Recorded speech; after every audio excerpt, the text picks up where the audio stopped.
అంటే exchange of this 400 acres 397 ఎకరాలు అంటే that is also nearing about 400 acres ఆనాడు యూనివర్సిటీకి ఒప్పచెప్పడం జరిగింది. దానికి సంబంధించిన ఆనాటి పంచనామా పేపర్లు కూడా అంటే రాష్ట్ర ప్రభుత్వానికి సంబంధించిన అధికారులు, రెవెన్యూ అధికారులు, యూనివర్సిటీ అధికారులు కలిసి సంతకం పెట్టినటువంటి కాపీలకు సంబంధించిన సమాచారాన్ని అంటే రాష్ట్ర ప్రభుత్వ రికార్డ్స్లో ఉంది.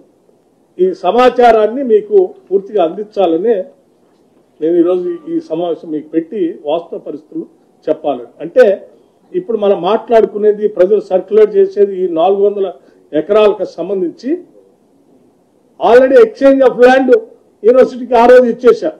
అది ఈ 400 ఎకరాలు ప్రభుత్వానికి అప్పచెప్తున్నట్టు, దాని బదులు ఇంకో 397 ఎకరాలు మేము తీసుకున్నట్టు యూనివర్సిటీ అధికారులు, ఆనాటి రెవెన్యూ అధికారులు ఇద్దరు కలిసి సంతకాలు పెట్టించిన కాగితాలు కూడా మీకు మీడియా మిత్రులకి నేను అందజేస్తాను. దయచేసి ఇవన్నీ వాస్తవ పరిస్థితులు ప్రజలకు తెలియాలి.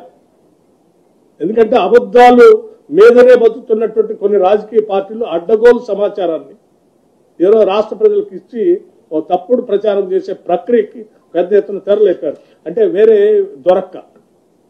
అందుకే వాస్తవ పరిస్థితులు ఇవ్వాలని రికార్డు తీసుకుని వచ్చి చెప్తున్నారు. పాపం తెలియనటువంటి వాళ్ళు చాలా మంది ఇది నిజమైన అనుకొని యూనివర్సిటీకి సంబంధించిన భూమిని రాష్ట్ర ప్రభుత్వం గుంజేసుకుందేమో, దానిపైన చేస్తుందేమో, లేకపోతే ప్లాటింగ్ చేసి అమ్ముకోవడానికి ప్రయత్నం చేస్తుంది అనుకున్నారు. కాదు.